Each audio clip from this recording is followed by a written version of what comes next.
সেই দিনের পর থেকে জেকে তের সাথে দরকার ছাড়া কথা বলে না।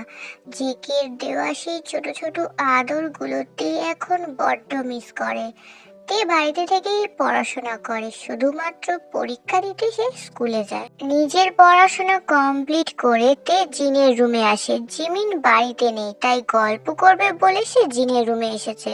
জিন তার রুমের টুকিটাকি কাজ করছিল। তেমা, এই কাগজগুলো ওইদিকে রাখতো। দাও। হ্যাঁ মামনি, এটা তো সুগা ভাইয়ের সার্টিফিকেট মনে হচ্ছে। কোথায় দেখি? হ্যাঁ তো, এটা তো সুগার কলেজের সার্টিফিকেট। মামনি, আমরা সেলিব্রেট করব না? কিসের জন্য? সার্টিফিকেটের ডেট অনুযায়ী আর কিছুদিন পরেই তো ভাইয়ের বার্থডে। না রে মা, কোনো সেলিব্রেশন হবে না। পায়েস করবো এইটুকুই। আসলে সুগা তার জন্মদিন পালন করে না। কেন মামনি? আসলে এমন একটি দিনে সুগা ওর বাবা মাকে হারিয়েছিল। কথাটা শুনে তের মনটা খারাপ হয়ে যায়, কিন্তু পরক্ষণে মামনি, আমার একটা ইচ্ছে আছে, আর তোমাকে সেটা পূরণ করতেই হবে।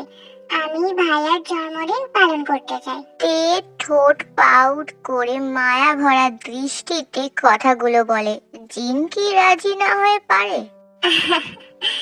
ঠিক আছে, কিন্তু তার আগে তোমার বাণীর অনুমতি তোমাকে আনতে হবে। কুকি সুগাকে বন্ধু কম, ভাই বেশি মানে। সুগা কোনো কিছু নিয়ে কষ্টে থাকবে, খুকি সেটা সহ্য করতে পারে না। তাই সুগার জন্মদিন পালন করতে নিষেধ করে দিয়েছে। ও যদি অনুমতি দেয় তবেই হবে, নয়তো নয়। তে এখন গালে হাত রেখে গভীর চিন্তায় মগ্ন। জিনকে তো সে বলে এসেছে জেকের অনুমতি ঠিক সে পেয়ে যাবে, কিন্তু কিভাবে কি করবে সে বুঝতে পারছে না, কারণ জেকে তো তার সাথে ঠিক মতো কথাই বলছে না। বানি তো আমার সাথে ঠিক মতো কথাই বলছে না, আমার কথাও তো শুনতে চাইছে না।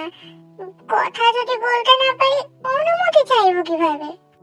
তুমি আমাকে ডেকেছিলে, কি হয়েছে, কোনো সমস্যা? তে জিমিনকে সবটা খুলে বললে জিমিনও কিছু একটা ভাবতে শুরু করে। পেয়েছি। কি পেয়েছো? আরে আইডিয়া, শোনো কানে কানে বলছি। এতে কাজ হবে তো? হবে মানে হতেই হবে। প্ল্যান ঠিক মতো কাজ করলে হয়তো আমার বিল্লু আবার আমার কাছে আসতে পারবে। কতদিন হয়ে গেছে, দেখা তো দূরে থাক, ফোনেও কথা বলতে দেয় না ভাইয়া। জিমিনা, কোথায় হারিয়ে গেলে? কিছু না, তুমি শুধু তোমার লক্ষ্যে স্থির থাকো, বাকিটা আমি সামলে নেব। ও জিমিনা, এই জন্যই তো তোমাকে আমি এত ভালোবাসি। হয়েছে সুগা, তোমাকে আমি অনেক বড় দায়িত্ব দিচ্ছি। ভাইয়ার অনুমতি ছাড়া আমি তেকে বাড়ির বাইরে বের করছি। ওকে সাবধানে জেকে মেনশনে নিয়ে যাবে। ও কিন্তু শুধু আমার বেস্ট ফ্রেন্ড নয়, ও আমার হৃদয়ের টুকরো। জিমিন, ভুলে যেও না, তেকে আমি শুধু মুখেই বোন বলে ডেকেছি তা কিন্তু নয়। আমার বেঁচে থাকার আরো একটি কারণও। ওর ভাই থাকতে ওর গায়ে কেউ আঁচড়টাও কাটতে পারবে না।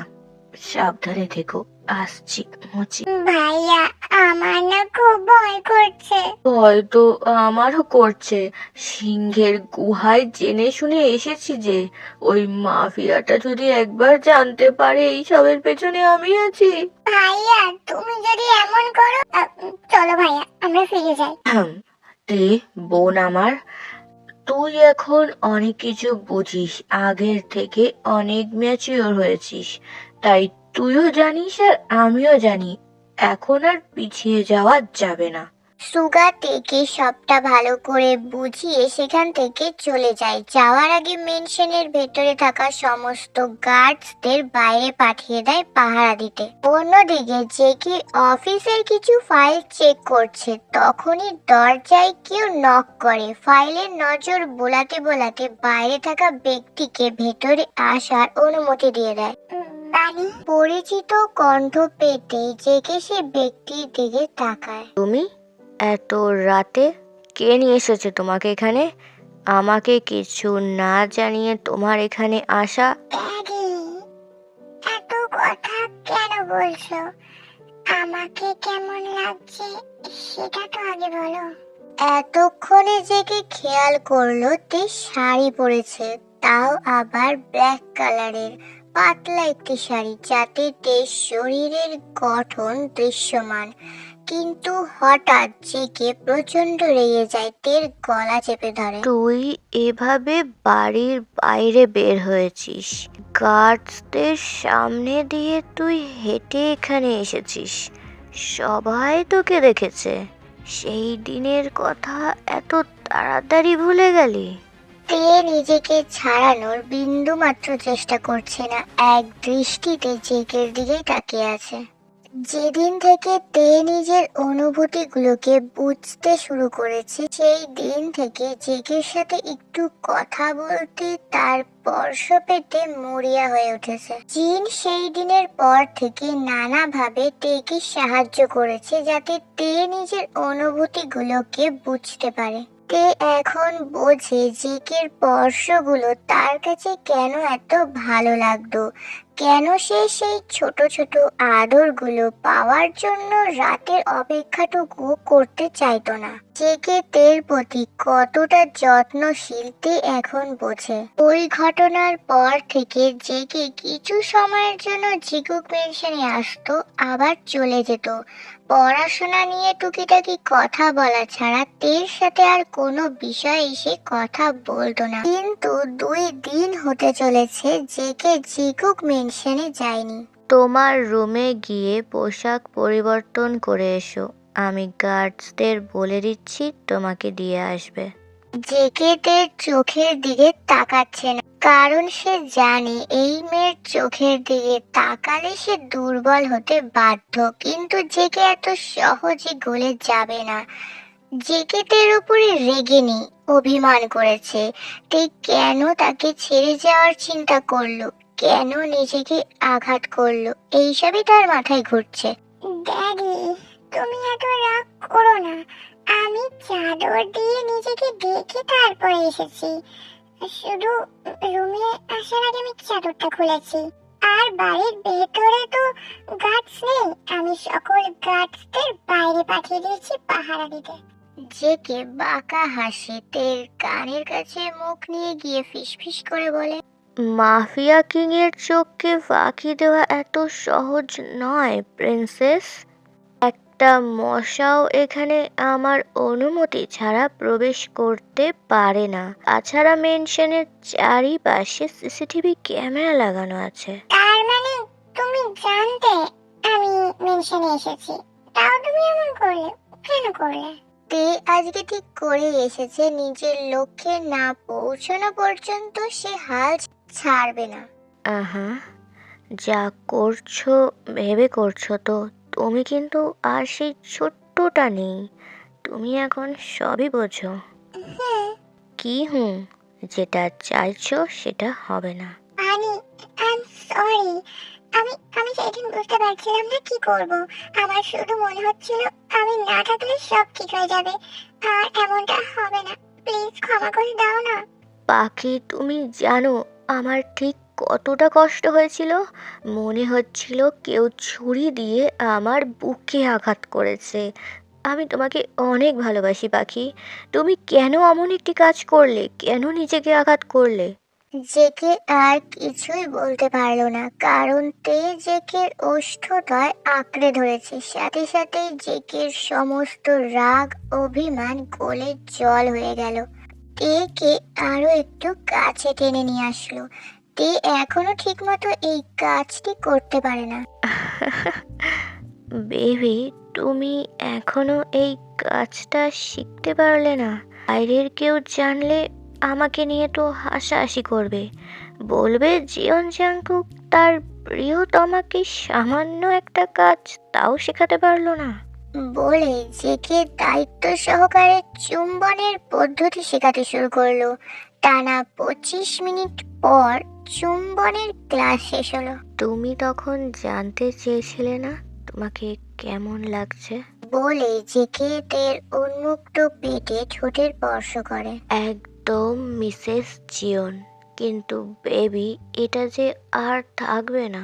কথা শেষ হওয়ার আগে এক টানে তের পরনের শাড়িটি সরিয়ে ফেলে জেগে এবং ওইভাবেই তেকে কোলে তুলে চলে যায় সোজা বেডে এবং বেডে শুইয়ে দেয়। এখন আরো বেশি সুন্দর লাগছে। ভয় করছে? না। আহা, তার মানে আমি এখন যা ইচ্ছে তাই করতে পারি? হুম, জেগে আবারও তের ঠোঁটে ডুব দেয়। অন্যদিকে তার হাত বিচরণ করছে কুশনের ওপরে। হঠাৎ এক টানে কুশনের আবরণ সরিয়ে দেয়।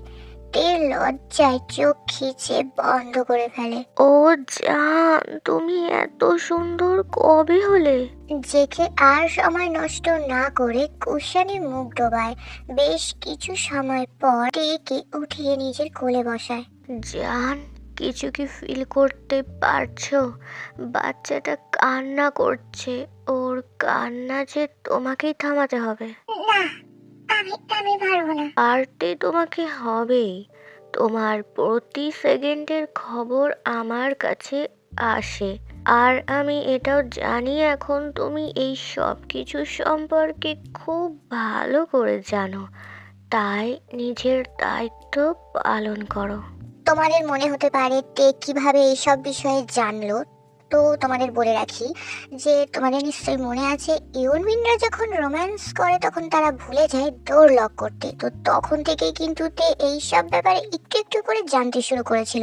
তারপরে তে যখন ধীরে ধীরে সুস্থ হতে শুরু করলো তখন সে বিভিন্ন ধরনের রোমান্টিক মুভি দেখতে শুরু করলো। এবার তোমরা বুঝে নাও কিভাবে কি হয়েছে। তে প্রচন্ড লজ্জা পাচ্ছে, তবুও সে লজ্জার মাথা খেয়ে জেকের কথা মতো কাজ করতে শুরু করে। তে, you are a very good student.